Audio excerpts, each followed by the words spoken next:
खबर चो मुद्दा बने दे विच तुहाडा स्वागत है। गौरव शुक्ला मैं हां तुहाडे नाल। अज शुरुआत करन जा रहे हां विजिलेंस दे एक्शन तो। साबका मंत्री अते विधायक विजिलेंस दी रडार दे उत्ते नजर आ रहे ने। सूत्रों मुताबक साबका खेड मंत्री प्रगट सिंह ते विजिलेंस दा शिकंजा कसिया जा सकदा है।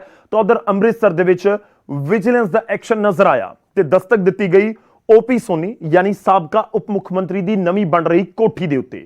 कांग्रेस दे एक साबका विधायक दा सामना भी विजिलेंस दे अफसरां दे नाल होया है।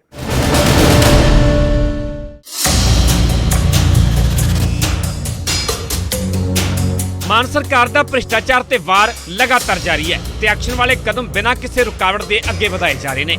कई साबका मंत्री ते विधायक विजिलेंस दी रडार ते ने ते आउण वाले दिनां 'च कई वड्डे खुलासे भी हो सकते ने। पहला जिक्र उस साबका मंत्री दा जो चन्नी सरकार दी वजारत दा हिस्सा रहे। सूत्रां के हवाले तो खबर है कि साबका खेड मंत्री प्रगट सिंह ते शिकंजा कसिया जा सकता है। विजिलेंस जांच दे विच प्रगट सिंह दा नाम सामने आया है। दरअसल पूरा मामला कथित स्पोर्ट्स किट घोटाले दे नाल जुड़िया होया है, जिस दे विच IAS अजय शर्मा दा नाम ही सामने आया है। विजिलेंस जांच दे विच कई होर अधिकारियों के नाम ही दसे जा रहे हैं। सूत्रां मुताबिक साबका PCS अधिकारी ने सीएम मान नूं शिकायत की है। खेड विभाग दे विच गलत तरीके दे नाल नियुक्ति की भी शिकायत है। दरअसल चन्नी सरकार वेले खिडारियों नूं खेड किट्टां वंडियां गईयां सन। खिडारियों के खात्यां दे विच राशि पाउण तो बाद वापस लै ली गई। पहला खिडारियों के बैंक खात्यां दे विच खेड किट्टां दे लई 3-3 हज़ार रुपए सीधे ट्रांसफर कर दिते ते अगले दिन खिडारियों तो खेड फर्मां दे नाम ते चैक अते बैंक ड्राफ्ट के रूप दे विच रकम वापस लै ली गई। किट्टां विचले समान की क्वालिटी ते भी सवाल उठे ने। दूजा नाम है साबका मंत्री ओपी सोनी दा। मामला है आमदन तो ज्यादा जायदाद दा। ये तस्वीरां ने अमृतसर के DR इनकलेव दियां, जिथे अचानक विजिलेंस की टीम ने दस्तक दी। चंडीगढ़ तो सीधी टीम अमृतसर पहुंची ते ओपी सोनी की नवीं बन रही कोठी की पैमाइश की गई। इस तो इलावा ओपी सोनी के होर भी कई ठिकाणियां ते विजिलेंस का एक्शन नजर आया।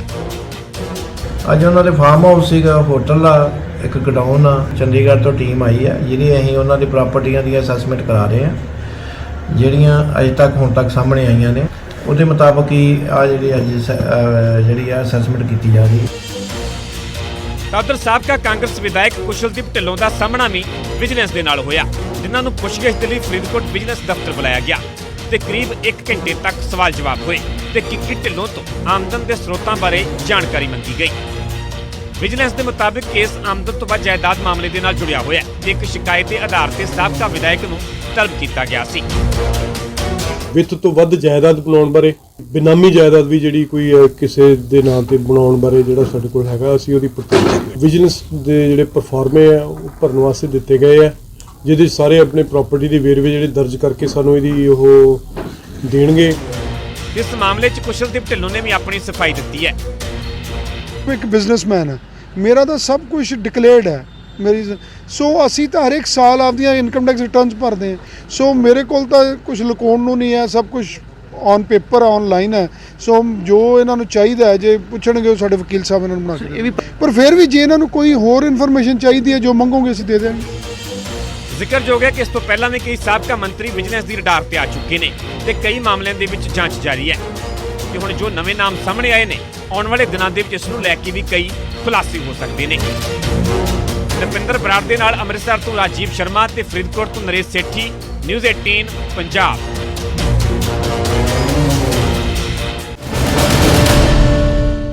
हुण रुख करदे हां मोहाली दा। सोहाना पुलिस ने नवजन्मे बच्चों की तस्करी का पर्दाफाश किया ते 4 मुलजमां नूं गिरफ्तार कर लिया, जिन्हां दे विच 2 महिलावां भी शामिल ने।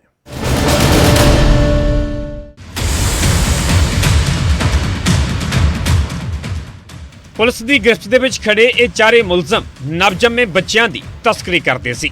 मोहाली की सोहाना पुलिस ने इस गिरोह का पर्दाफाश किया। 4 मुलजमां नूं गिरफ्तार कर लिया गया, जो पति पत्नी ने। एक जोड़ा पटियाले का है जबकि दूजा फरीदकोट का है। ये मुलजम गरीब परिवारों तो नवजन्मे बच्चे खरीद के या चोरी करके अगे बेचते सन।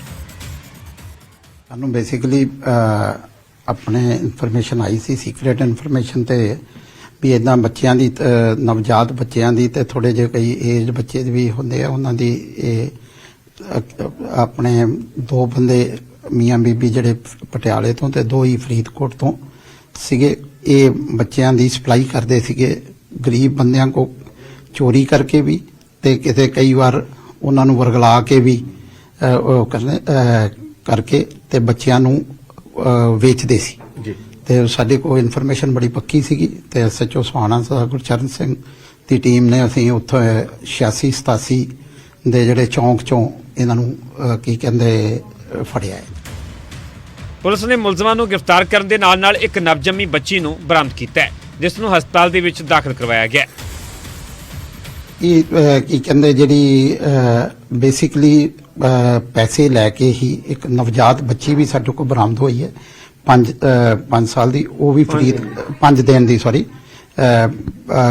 ਉਹਦੇ ਵਿੱਚ ਉਹਦੀ ਵੀ ਅਸੀਂ ਉਹਦੀ ਉਹਨੂੰ ਹਸਪੀਟਲ ਦਾਖਲ ਕਰਾਇਆ ਸਿਵਲ ਹਸਪਤਾਲ ਆਪਣੇ ਮੋਹਾਲੀ ਵਿਖੇ। ਮੁਲਜ਼ਮ ਹੁਣ ਸਲਾਖਾਂ ਦੇ ਪਿੱਛੇ ਨੇ ਤੇ ਪੁੱਛਗਿੱਛ ਦੇ ਵਿੱਚ ਹੋਰ ਵੀ ਖੁਲਾਸੇ ਹੋਣ ਦੀ ਉਮੀਦ ਹੈ ਕਿ ਇੱਕ ਬੱਚੇ ਦਾ ਸੌਦਾ ਕਿੰਨੇ ਰੁਪਏ ਦੇ ਵਿੱਚ ਕਰਦੇ ਸਨ। ਅੱਡ ਕਿਤੇ ਕਿਸੇ ਨਾਲ 3-4 ਲੱਖ ਰੁਪਏ ਦਾ ਵੀ, ਪਰ ਅਜੇ ਪ੍ਰੀਲਿਮਿਨਰੀ ਉਹਦੇ ਚ ਚੱਲ ਰਹੀ ਹੈ। ਇਹਨਾਂ ਦਾ ਸਾਡੇ ਕੋਲ 6 ਦਿਨ ਦਾ ਪੁਲਿਸ ਰਿਮਾਂਡ ਹੈ, 4 ਤਰੀਕ ਤੱਕ ਸਾਡੇ ਕੋਲ ਹੈਗੇ ਆ ਜੀ। 32 ਨੰਬਰ ਇਹਦੇ ਤੇ FIR ਦਰਜ ਕੀਤੀ ਹੈ। ਅਸੀਂ ਇਹਨਾਂ ਦੇ ਅਜੇ ਤੇ ਮਤਲਬ ਇਹ ਬੜੇ ਹੁਸ਼ਿਆਰ ਹੈ ਤੇ ਹਰ ਗੱਲ ਦੱਸਣ ਚ ਬੜੀ ਉਹ ਕਰਦੇ ਆ, ਪਰ ਫਿਰ ਵੀ ਹੁਣ ਅਸੀਂ ਇਹਦੇ ਚ ਡਿਟੇਲਡ ਇਨਵੈਸਟੀਗੇਸ਼ਨ ਦੇ ਵਿੱਚ ਸਾਨੂੰ ਐਗਜ਼ੈਕਟ ਪਤਾ ਲੱਗੂਗੇ ਵੀ ਕਿੰਨੇ ਬੱਚੇ ਇਹਨਾਂ ਨੇ ਵੇਚੇ ਹੈ, ਕਿੰਨੇ ਆਪਣੇ ਇਹਨਾਂ ਨੇ ਕਿੰਨੇ ਵੇਚ ਕੇ ਤੇ ਕਿੰਨੇ ਪੈਸੇ ਕਮਾਏ। ਜ਼ਿਕਰੇ ਖਾਸ ਹੈ ਕਿ ਸੁਹਾਣਾ ਪੁਲਿਸ ਨੂੰ ਗੁਪਤ ਸੂਚਨਾ ਮਿਲੀ ਸੀ, ਜਿਸ ਤੇ ਤੁਰੰਤ ਕਾਰਵਾਈ ਕਰਦਿਆਂ ਇਹਨਾਂ 4 ਮੁਲਜ਼ਮਾਂ ਨੂੰ ਕਾਬੂ ਕੀਤਾ ਗਿਆ ਤੇ ਅਦਾਲਤ ਤੋਂ ਪੁਲਿਸ ਰਿਮਾਂਡ ਵੀ ਹਾਸਲ ਕਰ ਲਿਆ ਗਿਆ। ਮੋਹਾਲੀ ਤੋਂ ਮਨੋਜ ਰਾਠੀ, ਨਿਊਜ਼ 18 ਪੰਜਾਬ।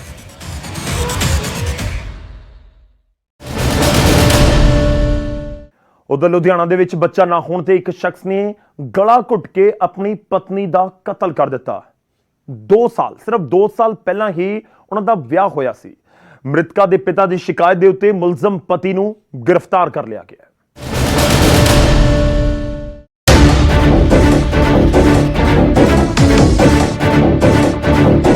ਤਸਵੀਰਾਂ ਦੇ ਵਿੱਚ ਵਿਖਾਈ ਦੇ ਰਹੀ ਇਸ ਖੁਸ਼ੀ ਦੀ ਉਮਰ 2 ਸਾਲ ਹੀ ਨਿਕਲੀ। ਤਸਵੀਰ ਅਜੇ ਫਿੱਕੀ ਵੀ ਨਹੀਂ ਪਈ ਕਿ ਪਤੀ ਨੇ ਪਤਨੀ ਦਾ ਕਤਲ ਕਰ ਦਿੱਤਾ। ਮਾਮਲਾ ਲੁਧਿਆਣਾ ਦਾ ਹੈ, ਜਿੱਥੇ ਇੱਕ ਸ਼ਖਸ ਨੇ ਗਲਾ ਘੁੱਟ ਕੇ ਆਪਣੇ ਹਮਸਫਰ ਦਾ ਹੀ ਸਫ਼ਰ ਖਤਮ ਕਰ ਦਿੱਤਾ। ਇਲਜ਼ਾਮ ਹੈ ਬੱਚਾ ਨਾ ਹੋਣ ਤੇ ਮ੍ਰਿਤਕਾ ਦਾ ਪਤੀ ਉਸ ਦੀ ਕੁੱਟਮਾਰ ਕਰਦਾ ਸੀ। ਬੇਟੀ ਨੇ ਆਪਣੇ ਪਰਿਵਾਰ ਨੂੰ ਵੀ ਦੱਸਿਆ, ਪਰ ਪਰਿਵਾਰ ਪੁਲਿਸ ਨੂੰ ਦੱਸਣ ਦੀ ਥਾਂ ਹਰ ਵਾਰ ਬੇਟੀ ਨੂੰ ਸਮਝਾ ਕੇ ਵਾਪਸ ਭੇਜ ਦਿੰਦਾ ਸੀ।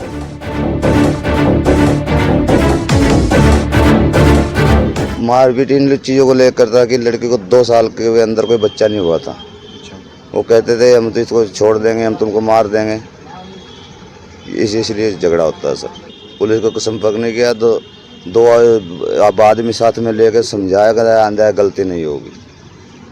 28 तारीख को लड़की 7 बजे मेरे पास थी, बोलती डैडी मेरे को बुखार हुआ है, उसको दवाई दिला के भेज दिया सर। दोनों खुशी खुशी अपने घर गए। रात में जाकर पता नहीं क्या हुआ और लड़की को बोलते हैं सुसाइड किया इसने। सुसाइड आत्महत्या? हाँ, वो कह रहे हैं क्या झूठ है? सुसाइड किया लड़की ने, आत्महत्या की। ये बात बिल्कुल झूठ है। लड़की बेड के ऊपर पड़ी हुई थी जब हम गए और उसके नाक से मुंह से खून बह रहा था। ਪਰਿਵਾਰ ਦੀ ਸ਼ਿਕਾਇਤ ਤੇ ਪੁਲਿਸ ਵੀ ਤੁਰੰਤ ਹਰਕਤ ਵਿੱਚ ਆਈ ਤੇ ਕੇਸ ਦਰਜ ਕਰਕੇ ਮੁਲਜ਼ਮ ਪਤੀ ਨੂੰ ਗ੍ਰਿਫਤਾਰ ਕਰ ਲਿਆ ਗਿਆ। ਪਤਾ ਲੱਗਾ ਸੀ ਵੀ ਜਿਹੜਾ ਉਹਦਾ ਹਸਬੈਂਡ ਆ ਉਹਨੇ ਆਪਣੀ ਘਰ ਵਾਲੀ ਨੂੰ ਫਾਹ ਦੇ ਕੇ ਮਾਰਤਾ। ਹਾਂਜੀ ਸਰ ਪਰਿਵਾਰ ਵਾਲੇ ਕਹਿੰਦੇ ਗਲਾ ਘੋਟ ਕੇ ਉਹੀ ਗਲਾ ਘੁੱਟ ਕੇ ਮਾਰਿਆ ਜਾਂ ਫਾਹ ਦੇ ਕੇ ਮਾਰਿਆ। ਇਨਵੈਸਟੀਗੇਸ਼ਨ ਚੱਲ ਰਹੀ। ਮਾਮਲਾ ਦਰਜ ਕਰ ਲਿਆ ਗਿਆ। ਮਾਮਲਾ ਦਰਜ ਕੀਤਾ। ਕਿਹੜੀ ਧਾਰਾ ਲੱਗੀ? 302 ਚ ਮੁਕੱਦਮਾ ਦਰਜ ਕੀਤਾ। ਤੇ ਸਰ ਮੁੰਡਾ ਫੜ ਲਿਆ? ਹਾਂਜੀ। ਪਤਨੀ ਨੂੰ ਮੌਤ ਦੇ ਘਾਟ ਉਤਾਰਨ ਵਾਲਾ ਸ਼ਖਸ ਹੁਣ ਸਲਾਖਾਂ ਦੇ ਪਿੱਛੇ ਹੈ, ਜੋ ਆਪਣੇ ਕੀਤੇ ਦੀ ਕਾਨੂੰਨ ਮੁਤਾਬਕ ਸਜ਼ਾ ਵੀ ਭੁਗਤੇਗਾ। ਲੁਧਿਆਣਾ ਤੋਂ ਰੋਹਿਤ ਗੌੜ, ਨਿਊਜ਼ 18 ਪੰਜਾਬ।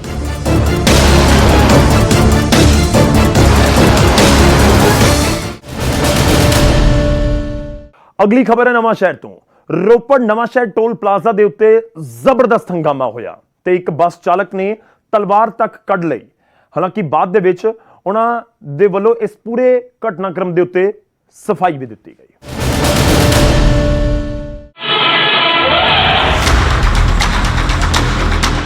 ਇਹ ਹੰਗਾਮਾ ਹੋ ਰਿਹਾ ਹੈ ਰੋਪੜ ਨਵਾਂ ਸ਼ਹਿਰ ਨੈਸ਼ਨਲ ਹਾਈਵੇ ਤੇ ਬਣੇ ਕਾਠਗੜ੍ਹ ਬਛੂਆ ਟੋਲ ਪਲਾਜ਼ੇ ਤੇ। ਜਿੱਥੇ ਇੱਕ ਨਿੱਜੀ ਬੱਸ ਚਾਲਕ ਦੀ ਟੋਲ ਕਰਮਚਾਰੀਆਂ ਨਾਲ ਬਹਿਸ ਹੋਈ। ਤਕਰਾਰ ਵਧੀ ਤਾਂ ਚਾਲਕ ਨੂੰ ਗੁੱਸਾ ਆ ਗਿਆ ਅਤੇ ਉਸਨੇ ਤਲਵਾਰ ਕੱਢ ਲਈ। ਗਾਲ ਕੱਢਣ ਤੋਂ ਲੈ ਕੇ ਜਾਨੋਂ ਮਾਰਨ ਦੀਆਂ ਧਮਕੀਆਂ ਤੱਕ ਸਭ ਕੁਝ ਕੀਤਾ।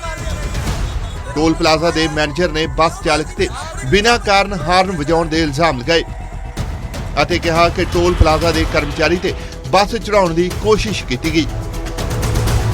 जी ये तो बस वाले हैं जो प्राइवेट भी हैं, सरकारी भी हैं, बहुत सारे जो डेली की वारदातें हैं। दूसरे तीसरे दिन का ये वाक्य हो गया है, बूम तोड़ने, धमकियां देनी। आज तो बस वाले ने गाड़ी लड़के के ऊपर गाड़ी चढ़ा दी होती और तलवार भी निकाल के बाद में धमकियां दे रहा है, मारने की भी कोशिश की। इसकी वीडियो भी है हमारे पास, कैमरे में आई हुई है जो। इस हंगामे की वीडियो वायरल हुई तो बस चालक ने अपनी सफाई भी दी ਅਤੇ ਕਿਹਾ ਕਿ ਫਾਸਟ ਟੈਗ ਲੱਗੇ ਹੋਣ ਦੇ ਬਾਵਜੂਦ ਵੀ ਉਸ ਨੂੰ ਇੰਤਜ਼ਾਰ ਕਰਵਾਇਆ ਗਿਆ ਅਤੇ ਟੋਲ ਪਲਾਜ਼ਾ ਦੇ ਕਰਮਚਾਰੀਆਂ ਨੇ ਉਸ ਨੂੰ ਗਾਲਾਂ ਕੱਢੀਆਂ ਅਤੇ ਗੰਦੇ ਇਸ਼ਾਰੇ ਕੀਤੇ। ਸਾਡੀ ਫਾਸਟ ਟੈਗ ਵਾਲੀ ਗੱਡੀ ਆ, ਪਰ ਉੱਪਰ ਤੋਂ ਹੁਸ਼ਿਆਰਪੁਰ ਨੂੰ ਆ ਰਹੇ ਸੀਗੇ ਤੇ ਗੱਡੀਆਂ ਦਾ ਜਾਮ ਸੀਗਾ ਬੂਟ ਤੇ ਬਹੁਤ, ਤੇ ਉੱਪਰੋਂ ਸਰਵਰ ਦੇ ਵਿੱਚੋਂ ਹਰੀ ਲਾਈਟ ਹੋਈ ਹੋਈ ਸੀਗੀ ਤੇ ਸਿਗਨਲ ਸੀਗਾ, ਉਹਨੀ ਪਰ ਬੈਰੀਕੇਡ ਲਾ ਕੇ ਬੰਦ ਕੀਤਾ ਸੀ ਵੀਰ। ਤੇ ਜਦੋਂ ਦੇਖਿਆ ਜਾਮ ਜ਼ਿਆਦਾ ਲੱਗਿਆ, ਉਹਨਾਂ ਨੇ ਬੂਥ ਖੋਲ੍ਹਿਆ। ਬੂਥ ਖੋਲ੍ਹਣ ਤੋਂ ਬਾਅਦ ਗੱਡੀਆਂ ਦਾ ਜਾਮ ਜ਼ਿਆਦਾ ਲੱਗਿਆ। ਸਾਡੇ ਮਗਰ ਵਾਲੀ ਗੱਡੀ ਆ ਗਈ। ਹੁਣ ਆਪਾਂ ਤਾਂ ਗੱਡੀ 'ਚ ਹੌਰਨ ਨਹੀਂ ਵਜਾ ਸਕਦੇ, ਆਪਾਂ ਤਾਂ ਕੁਛ ਕਹਿ ਨਹੀਂ ਸਕਦੇ। ਗੱਡੀ ਦੇ ਸ਼ੀਸ਼ੇ ਲੱਗੇ ਆ, ਵਿੱਚ ਬੈਠੇ ਹੋਏ ਆਪਾਂ, ਤੇ ਮੈਂ ਹੌਰਨ ਮਾਰਿਆ। ਜਦੋਂ ਮੈਂ ਹੌਰਨ ਮਾਰੀ 2-3 ਵਾਰ, ਤੇ ਉਹਨੇ ਜਿਹੜਾ ਪਰਚੀ ਲੈਣ ਨੂੰ ਬੰਦੇ ਬਾਹਰ ਖੜੇ ਹੁੰਦੇ ਕੈਸ਼ ਪਾਉਣੇ ਵਾਲੇ, ਉਹਨੇ ਮੈਨੂੰ ਗਾਲ ਕੱਢੀ, ਇਸ਼ਾਰਾ ਕੀਤਾ ਗਲਤ ਮੈਨੂੰ। ਜਦੋਂ ਗੱਡੀ ਬਰਾਬਰ ਗਈ, ਮੈਂ ਥੋੜ੍ਹੀ ਜਿਹੀ ਗੱਡੀ ਨਾਲ ਡਰਾਤਾ, ਦਬਾ ਕੇ ਮੜ ਗਈ ਗੱਡੀ। ਬਸ ਇੰਨੀ ਗੱਲ ਹੋਈ, ਮੁੜ ਕੇ ਵਾਧੂ ਗੱਲ ਨਹੀਂ ਹੋਈ। ਫਿਰ ਮੈਨੂੰ ਕਹਿੰਦੇ ਤੂੰ ਬੰਦੇ ਨੂੰ ਮਾਰ ਦੇਗਾ। ਮੈਂ ਕਿਹਾ ਜੇ ਤੁਸੀਂ ਗਾਲ ਕੱਢੋਗੇ ਫੇਰ ਨਹੀਂ ਮੈਂ ਛੱਡਦਾ। ਤਲਵਾਰ ਕੱਢਣ ਤੇ ਵੀ ਚਾਲਕ ਨੇ ਆਪਣੀ ਗੱਲ ਰੱਖੀ ਅਤੇ ਕਿਹਾ ਕਿ ਟੋਲ ਪਲਾਜ਼ਾ ਦੇ ਕਰਮਚਾਰੀਆਂ ਕੋਲ ਵੀ ਡੰਡੇ ਅਤੇ ਇੱਟਾਂ ਸੀ ਅਤੇ ਉਹਨਾਂ ਨੇ ਉਸ ਨੂੰ ਡਰਾਉਣ ਲਈ ਤਲਵਾਰ ਕੱਢੀ ਸੀ। ਉਹ ਸਾਰੇ ਜਣੇ ਇਕੱਠੇ ਹੋ ਗਏ ਸੀ, ਪਿੱਛੇ ਡੰਡੇ ਲੈ ਕੇ ਖੜੇ ਸੀ ਸਾਰੇ ਜਣੇ। ਤਾਂ ਦੋ ਉਹਨਾਂ ਕੋਲ ਵੀ ਸੀਗੇ, ਸਾਰਿਆਂ ਕੋਲੇ ਇੱਟਾਂ ਵੀ ਚੱਕੀਆਂ ਹੋਈਆਂ ਸੀ ਉਹਨਾਂ ਨੇ। ਫਿਰ ਮੇਰੇ ਉਹਨੇ ਹੱਥ ਨੂੰ ਵੀ, ਉਹਨੇ ਮੇਰੇ ਹੱਥ ਵੀ ਮਾਰਿਆ, ਮੈਨੂੰ ਹੱਥ ਵੀ ਮਾਰਿਆ ਨੇ। ਪਿੱਛੇ ਇੱਕ ਬੰਦਾ ਸ਼ਾਇਦ ਉਹਦੀ ਆਵਾਜ਼, ਮੈਂ ਤਾਂ ਵੀਡੀਓ ਚੱਜ ਨਾਲ ਦੇਖੀ ਨਹੀਂ ਹੈਗੀ ਨਾ, ਮੈਂ ਫੇਸਬੁੱਕ ਇੰਸਟਾਗ੍ਰਾਮ ਕੁਛ ਚਲਾਉਂਦਾ ਹਾਂ। ਤੇ ਉਹਨਾਂ ਨੇ ਮੈਨੂੰ ਜਿੱਦਾਂ ਹੱਥ ਮਾਰਿਆ, ਜਦੋਂ ਮੈਨੂੰ ਉੱਚੀ ਆਵਾਜ਼ ਜ਼ਿਆਦਾ ਬੋਲਣ ਲੱਗਾ, ਫੇਰ ਉਹਨੂੰ ਮੈਂ ਕੁਰਬਾਨ ਕੱਢ ਕੇ ਡਰਾਇਆ। ਤੇ ਜ਼ਿਆਦਾ ਜਾਣੇ ਸੀਗੇ ਉਹ। ਟੋਲ ਪਲਾਜ਼ਾ ਤੇ ਹੰਗਾਮਾ ਹੋਣ ਦਾ ਇਹ ਪਹਿਲਾ ਮਸਲਾ ਨਹੀਂ। ਇਸ ਤੋਂ ਪਹਿਲਾਂ ਵੀ ਅਜਿਹੀਆਂ ਕਈ ਘਟਨਾਵਾਂ ਵਾਪਰ ਚੁੱਕੀਆਂ ਨੇ। ਟੋਲ ਪਲਾਜ਼ਾ ਤੇ ਆਮ ਤੌਰ ਤੇ ਜਾਮ ਲੱਗੇ ਹੁੰਦੇ ਨੇ। ਨਵਾਂ ਸ਼ਹਿਰ ਤੋਂ ਸ਼ੈਲੇਸ਼ ਕੁਮਾਰ ਅਤੇ ਬਿਊਰੋ ਰਿਪੋਰਟ, ਨਿਊਜ਼ 18 ਪੰਜਾਬ।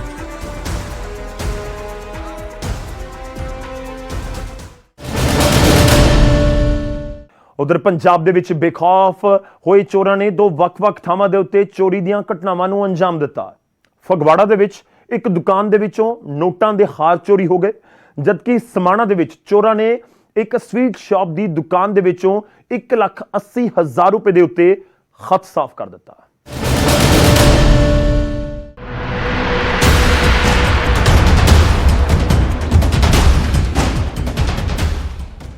ਮਨਿਆਰੀ ਦੀ ਦੁਕਾਨ ਤੇ ਖਾਲੀ ਪਿਆ ਇਹ ਗੱਲਾ। ਤਸਵੀਰਾਂ ਫਗਵਾੜਾ ਦੀਆਂ ਨੇ, ਜਿੱਥੇ ਚੋਰਾਂ ਨੇ ਇੱਕ ਦੁਕਾਨ ਨੂੰ ਨਿਸ਼ਾਨਾ ਬਣਾਇਆ ਤੇ ਨੋਟਾਂ ਦੇ ਹਾਰ ਅਤੇ ਗੱਲੇ ਵਿੱਚ ਪਈ ਨਗਦੀ ਚੋਰੀ ਕਰਕੇ ਲੈ ਗਏ। ਚੋਰਾਂ ਨੇ ਸ਼ਟਰ ਤੋੜ ਕੇ ਵਾਰਦਾਤ ਨੂੰ ਅੰਜਾਮ ਦਿੱਤਾ। ਚੋਰੀ ਦੀ ਘਟਨਾ ਸੀਸੀਟੀਵੀ ਵਿੱਚ ਕੈਦ ਹੋ ਗਈ। ਚੋਰ ਤਾਲਾ ਤੋੜ ਕੇ ਦੁਕਾਨ ਦੇ ਅੰਦਰ ਦਾਖਲ ਹੋਏ, ਸਮਾਨ ਨੂੰ ਇਕੱਠਾ ਕਰਕੇ ਸ਼ਟਰ ਦੇ ਨੇੜੇ ਰੱਖ ਲਿਆ। ਦੁਕਾਨ ਦਾ ਸ਼ਟਰ ਖੁੱਲਾ ਪਿਆ ਸੀ ਤੇ ਮੌਕੇ ਤੋਂ ਦੋ ਵਿਅਕਤੀ ਵੀ ਲੰਘੇ, ਪਰ ਕਿਸੇ ਨੂੰ ਸ਼ੱਕ ਹੀ ਨਹੀਂ ਹੋਇਆ ਕਿ ਚੋਰੀ ਦੀ ਵਾਰਦਾਤ ਨੂੰ ਅੰਜਾਮ ਦਿੱਤਾ ਜਾ ਰਿਹਾ ਹੈ। ਦਿਨ ਚੜ੍ਹਨ ਤੇ ਦੁਕਾਨਦਾਰ ਨੂੰ ਚੋਰੀ ਹੋਣ ਦਾ ਪਤਾ ਲੱਗਿਆ ਤੇ ਤਕਰੀਬਨ 1 ਲੱਖ ਰੁਪਏ ਦੇ ਨੁਕਸਾਨ ਦਾ ਖਦਸ਼ਾ ਦਿੱਤਾ ਹੈ। ਚੋਰੀ ਦੀ ਪੁਲਿਸ ਨੂੰ ਇਤਲਾਹ ਦਿੱਤੀ ਗਈ। ਉਹ ਮਾਮਲਾ ਕੁਛ ਨਹੀਂ, ਦੁਕਾਨ ਤੇ ਚੋਰੀ ਹੋ ਗਈ ਆ।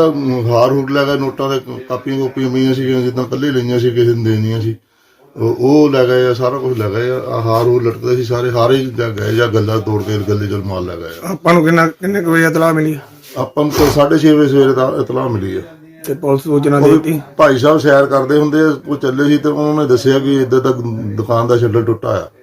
ਤੇ ਪੁਲਿਸ ਸੂਚਨਾ ਕੀਤੀ? ਪੁਲਿਸ ਸੂਚਨਾ ਹੁਣ ਕੀਤੀ ਆ ਕੇ ਤੇ ਪੁਲਿਸ ਵਾਲੇ ਆਉਂਦੇ ਪਏ ਆ। ਤੇ ਕਿੰਨਾ ਕੁ ਲਗਭਗ ਨੁਕਸਾਨ ਹੋ ਗਿਆ?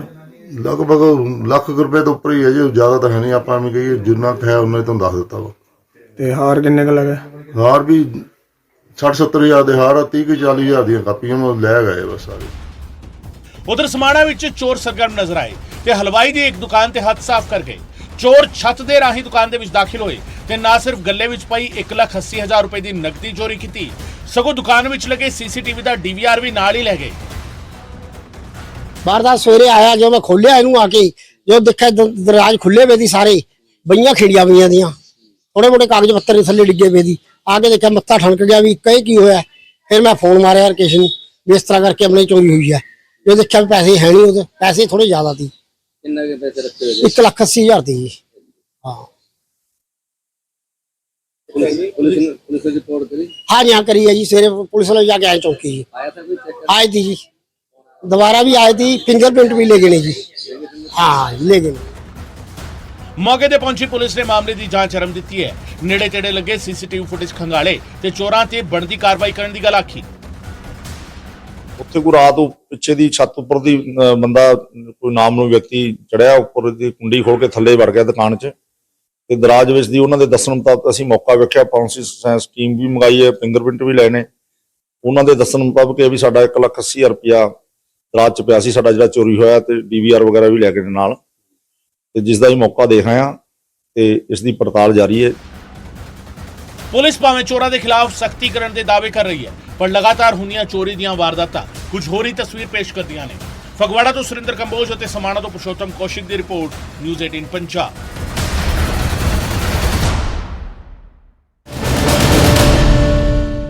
ਅੱਗੇ ਵਧਦੇ ਹਾਂ ਤੇ ਖਬਰ ਲਵਾਂਗੇ ਹੁਣ ਮੋਗਾ ਤੋਂ। ਮੋਗਾ ਦੇ ਵਿੱਚ ਇੱਕ ਗੁਰਦੁਆਰਾ ਸਾਹਿਬ ਦੀ ਜ਼ਮੀਨ ਦਾ ਕਬਜ਼ਾ ਛੁਡਵਾਉਣ ਗਈ ਟੀਮ ਨੂੰ ਬੇਰੰਗ ਪਰਤਣਾ ਪਿਆ।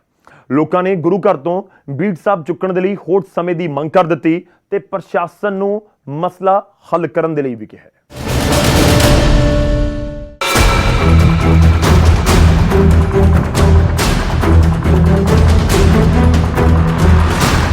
ਗੁਰੂ ਘਰ ਦੇ ਬਾਹਰ ਲੋਕਾਂ ਦੀ ਭੀੜ ਤੇ ਲੋਕਾਂ ਦੀ ਭੀੜ ਕਰ ਰਹੀ ਹੈ ਬਹਿਸ।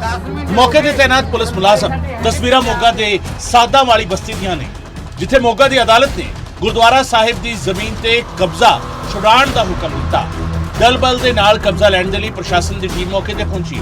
ਇਸ ਤੋਂ ਪਹਿਲਾਂ ਕਿ ਕਬਜ਼ਾ ਮਿਲਦਾ ਲੋਕਾਂ ਨੇ ਹੀ ਮੋਰਚਾ ਖੋਲ ਦਿੱਤਾ ਤੇ ਸਤਕਾਰ ਕਮੇਟੀ ਨੇ ਗੁਰਦੁਆਰਾ ਕਮੇਟੀ ਦੇ ਪੂਰੇ ਮੈਂਬਰ ਹਾਜ਼ਰ ਨਾ ਹੋਣ ਦੀ ਗੱਲ ਆਖੀ। ਕਬਜ਼ਾ ਛੁਡਾਉਣ ਦੇ ਲਈ ਆਈ ਟੀਮ ਦੇ ਮੁਤਾਬਿਕ ਮੌਕੇ ਤੇ ਗੁਰਦੁਆਰਾ ਸਾਹਿਬ ਦੀ ਸਤਕਾਰ ਕਮੇਟੀ ਮੌਜੂਦ ਨਾ ਹੋਣ ਕਰਕੇ ਸੇਵਾਦਾਰਾਂ ਨੇ ਉਹਨਾਂ ਤੋਂ ਸਮਾਂ ਮੰਗਿਆ ਜਿਸ ਕਰਕੇ ਉਹ ਫਿਲਹਾਲ ਵਾਪਸ ਜਾ ਰਹੇ ਨੇ। ਜਿਹੜਾ ਕੇਸ ਹੈਗਾ ਅਮਰਜੀਤ ਸਿੰਘ ਵਾਰਸੀ ਬਲਵੰਤ ਰਾਏ ਵਾਰੰਟ ਆਫ ਪੋਜੈਸ਼ਨ ਜਾਰੀ ਹੋਇਆ ਜੀ। ਉਹਦੇ ਸਬੰਧ ਦੇ ਵਿੱਚ ਅਸੀਂ ਜਿਹੜੀ ਇਹ ਗੁਰਦੁਆਰਾ ਸਾਹਿਬ ਦੀ ਜਗ੍ਹਾ ਹੈ ਇਹ ਇਹਨਾਂ ਦੇ ਬਲਵੰਤ ਰਾਏ ਦੇ ਪਰਿਵਾਰ ਦੇ ਨਾਮ ਬੋਲਦੀ ਹੈ। ਉਹ ਪੋਜੈਸ਼ਨ ਲੈਣ ਆਏ ਸੀਗੇ ਪਰ ਸਤਕਾਰ ਕਮੇਟੀ ਸਾਡੇ ਨਾਲ ਸਹਿਮਤ ਆਈ ਵੀ ਹੈ। ਸਤਕਾਰ ਕਮੇਟੀ ਦਾ ਕਹਿਣਾ ਹੈ ਵੀ ਗੁਰਦੁਆਰਾ ਸਾਹਿਬ ਦੀ ਪ੍ਰਬੰਧਕ ਕਮੇਟੀ ਪੂਰੀ ਹਾਜ਼ਰ ਨਾ ਹੋਣ ਕਰਕੇ ਅਸੀਂ ਗੁਰੂ ਸਾਹਿਬ ਨੂੰ ਇੱਥੋਂ ਨਹੀਂ ਲਿਜਾ ਸਕਦੇ। ਜਿੰਨਾ ਚਿਰ ਗੁਰੂ ਸਾਹਿਬ ਇੱਥੇ ਹੈਗੇ ਆ ਉਹਨਾਂ ਚਿਰ ਅਸੀਂ ਵੀ ਇੱਥੇ ਲੋਕ ਨਹੀਂ ਲਾ ਸਕਦੇ। ਜ਼ਮੀਨ ਦੇ ਮਾਲਕ ਦੇ ਮੁਤਾਬਿਕ ਉਹਨਾਂ ਦੇ ਪਿਤਾ ਨੇ ਸੈਂਟਰ ਸਰਕਾਰ ਦੀ ਨਿਲਾਮੀ ਵਿੱਚ ਇਹ ਥਾਂ ਖਰੀਦੀ ਸੀ ਜਦਕਿ ਕੁਝ ਸਮੇਂ ਬਾਅਦ ਕੁਝ ਲੋਕਾਂ ਨੇ ਮੌਕਾ ਦੇਖਦਿਆਂ ਇਸ ਥਾਂ ਤੇ ਧਾਰਮਿਕ ਸਥਾਨ ਬਣਾ ਲਏ। ਤੇ ਸਾਡੀ ਜਗ੍ਹਾ ਦੇ ਕੁਝ ਹਿੱਸੇ ਤੇ ਸਕੂਲ ਬਣਾਇਆ, ਸਰਕਾਰੀ ਸਕੂਲ ਦੀ ਗ੍ਰਾਂਟ ਦੇ ਦਿੱਤੀ। ਉਸ ਤੋਂ ਬਾਅਦ ਥੋੜੀ ਜਗ੍ਹਾ ਤੇ ਜਿਹੜੀ ਬਾਕੀ ਜਗ੍ਹਾ ਸੀ ਉੱਥੇ ਮੰਦਿਰ ਗੁਰਦੁਆਰੇ ਦੇ ਲਈ ਇਹਨਾਂ ਨੇ ਉੱਥੋਂ ਦੇ ਲੋਕਾਂ ਨੂੰ ਬਣਾਤਾ। ਮੈਨੂੰ ਉਹਨਾਂ ਨੇ ਕਿਹਾ ਵੀ ਟਾਈਮ ਥੋੜਾ ਜਿਹਾ ਦੇ ਤਾਂ ਮੈਂ ਕਿਹਾ ਜਿਵੇਂ ਸਾਰੇ ਆਪਣੇ ਸਾਰਿਆਂ ਨੂੰ ਮਨਜ਼ੂਰ ਆ ਉਵੇਂ ਮੈਨੂੰ ਪਰ ਕੋਰਟ ਦੀ ਡਿਗਰੀ ਆ ਜਿਹੜੀ ਇਹ ਐਗਜ਼ੀਕਿਊਟ ਹੋਣੀ ਬਹੁਤ ਜ਼ਰੂਰੀ ਹੈ। ਉਧਰ ਇਸ ਮੌਕੇ ਇਲਾਕਾ ਵਸਨੀਕ ਭੜਕ ਗਏ ਤੇ ਗੁਰਦੁਆਰਾ ਸਾਹਿਬ ਚੋਂ ਬੀੜ ਸਾਹਿਬ ਨਾ ਚੁੱਕਣ ਦੇ ਦੀ ਚੇਤਾਵਨੀ ਦੇ ਦਿੱਤੀ ਤੇ ਸਰਕਾਰ ਨੂੰ ਮਸਲਾ ਹੱਲ ਕਰਾਉਣ ਦੇ ਲਈ ਕਿਹਾ। ਮੈਂ ਤਾਂ ਹੱਥ ਜੋੜ ਕੇ ਬੇਨਤੀ ਕਰਦਾ ਜੀ ਤੇ ਵੇਖੋ ਵੀ ਅਸੀਂ ਭਗਵੰਤ ਮਾਨ ਸਿੰਘ ਦੀ ਵੀ ਬੇਨਤੀ ਕਰਦੇ ਆ ਵੀ ਜੇ ਸਾਡੇ ਪਿਓ ਦੀ ਕੋਈ ਬੇਅਦਬੀ ਕਰੂ ਅਸੀਂ ਪੱਗ ਨਹੀਂ ਲੈਣ ਦਿੰਦੇ, ਸਰੂਪ ਨਹੀਂ ਅਸੀਂ ਚੱਕਣ ਦਿੰਦੇ। ਇਹ ਅਸੀਂ ਬਾਬਾ ਜੀਵਨ ਸਿੰਘ ਦੀ ਲਾਦ ਆ। ਬਾਬਾ ਜੀਵਨ ਸਿੰਘ ਦੇ ਗੁਰਦੁਆਰੇ ਜੇ ਸਰੂਪ ਚੱਕੇ ਗਏ ਤੇ ਸਾਡੇ ਪਿਓ ਦੀ ਪੱਗ ਲੱਥ ਗਈ। ਅਸੀਂ ਭਗਵੰਤ ਸਾਹਿਬ ਨੂੰ ਇਹੀ ਕਹਿੰਦੇ ਆ ਵੀ ਮਿਹਰਬਾਨੀ ਕਰਕੇ ਛੇਤੀ ਤੋਂ ਛੇਤੀ ਸਾਡਾ ਫੈਸਲਾ ਕਰਾਵੇ। ਪਰ ਆਰਡਰ ਲੱਖ ਹੋਣ ਜੀ, ਸਾਨੂੰ ਆਰਡਰਾਂ ਦਾ ਕੋਈ ਨਹੀਂ। ਅਸੀਂ ਗੁਰੂ ਦੀਆਂ ਫੌਜਾਂ ਡਰਦੇ ਨਹੀਂ ਕਿਸੇ ਆਰਡਰ ਤੋਂ। ਸਾਡੇ ਨਾਲ